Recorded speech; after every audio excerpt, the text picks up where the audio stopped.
Usualmente, cuando pensamos en países de gran extensión territorial, se nos vienen a la mente países como Rusia, China, los Estados Unidos y muchos más. Pero gracias a la historia sabemos que hubo cientos de cambios territoriales, por lo que países que hoy se ven pequeños en algún momento fueron grandes imperios. Este fue el caso específico de Polonia y Lituania. Si los vemos en un mapa moderno no parecen resaltar mucho y no son tan extensos, al punto que uno dudaría en creer que en algún momento fueron un gran imperio. Para entender esto hay que remontarnos a la Baja Edad Media. En el año de 1385, ambas naciones ya existían.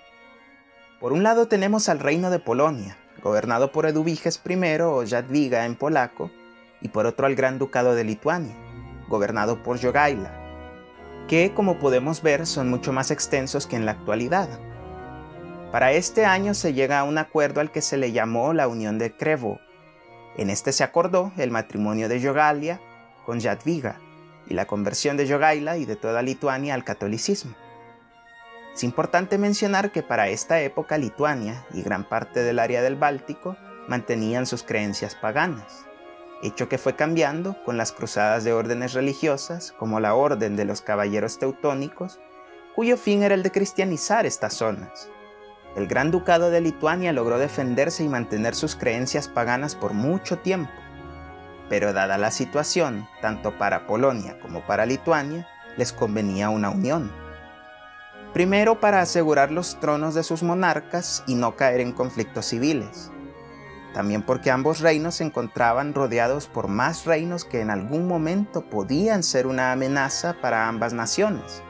como ser por ejemplo los principados rusos, la Orden Teutónica, el Reino de Bohemia y muchos más. Una vez realizada la unión, Jogaila ya no solo sería Gran Duque de Lituania, sino también Rey de Polonia, bajo el nombre cristianizado de Vladislao II Jagellón. Cabe mencionar que esta unión se dio debido a que en primera instancia se tenía planeado que Eduviges I se casara con Guillermo de Austria, un Habsburgo. Para estos tiempos, la nobleza polaca o szlachta en polaco estaba en total oposición a tener como rey a Guillermo, ya que él solo era un adolescente de 14 años, y la szlachta dudaba de su capacidad de gobernar y defender a Polonia frente a potencias vecinas como el margraviato de Brandenburgo y el Reino de Bohemia, que ambas por cierto eran gobernadas por la dinastía de los Luxemburgo, la cual tenía intereses de expandirse en Hungría y Polonia, por lo que la opción de Jogaila era más factible al ser Polonia y Lituania naciones vecinas y con enemigos en común, como la Orden Teutónica. De hecho, esta orden tenía intereses por conquistar Lituania mediante cruzadas y dividir a Polonia con otras naciones. Al darse esta unión, prácticamente ambas naciones quedaban unidas bajo una misma dinastía. No obstante, en el caso de Lituania, la nobleza se reservaba el derecho de escoger quién sería el nuevo gran duque, y para aquel entonces todavía había muchas diferencias culturales entre ambas naciones, lo que dificultaba el consenso entre la nobleza de ambos reinos.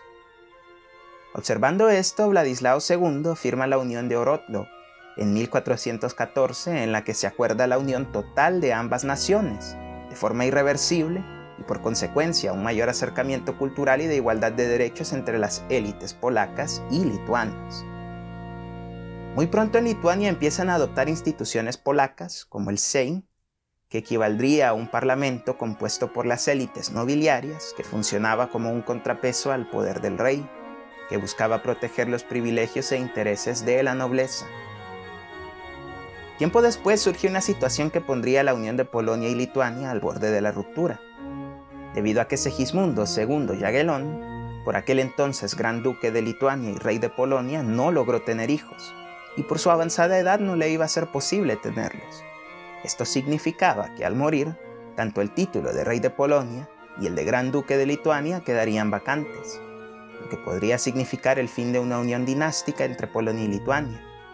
llevando a una posible guerra civil dentro de cada nación o a una guerra para acabar con la unión. Para evitar esto, la szlachta polaca convoca una asamblea en el Sejm junto a Segismundo y la nobleza lituania, para proponer la creación de una sola nación y con un sistema de gobierno de monarquía electiva, a la cual los lituanos en un primer momento se opusieron, pero eventualmente lo aceptaron, dándose así en 1569 la Unión de Lublin,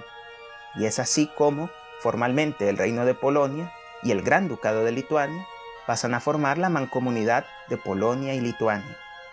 también llamada la República de Dos Naciones, formando así el país más grande de Europa de la época, convirtiéndose así en una potencia militar, económica y cultural. Cabe destacar que el Imperio ruso de ese tiempo apenas venía en formación, por lo que no tenía el tamaño por el cual conocemos a Rusia actualmente. La Mancomunidad de Polonia-Lituania llegó a tener una máxima expansión de aproximadamente más de 1 millón de kilómetros cuadrados, convirtiéndose en el país más extenso de Europa entre los siglos XIV al XVI, obviando, claro está, imperios de ultramar, con colonias en otros continentes como España y Portugal. La Mancomunidad de Polonia-Lituania existió hasta 1795, ya que en ese año se dio la tercera partición de la Mancomunidad por parte del Imperio ruso, el Imperio austriaco y el Reino de Prusia. Luego de esta partición, tanto Polonia como Lituania prácticamente dejan de existir por unos años hasta que en 1807, en medio de las guerras napoleónicas, Napoleón Bonaparte decide crear un estado llamado el Gran Ducado de Varsovia, siendo Varsovia una de las ciudades más importantes de Polonia, dada la colaboración de las tropas polacas en las campañas militares del estratega francés. Pero este estado duró muy poco, ya que luego de ser derrotado Napoleón de forma definitiva en la batalla de Waterloo de 1815, las potencias vencedoras vuelven a dividir esos dos territorios. No es hasta 1918 que Polonia y Lituania declaran su independencia y vuelven a aparecer como naciones en el mapa europeo, en medio de la convulsionada Revolución Rusa y Primera Guerra Mundial, logrando mantenerse por unas décadas hasta que el 1 de septiembre de 1939 la Alemania desierto austriaco invade Polonia, dando comienzo a la Segunda Guerra Mundial.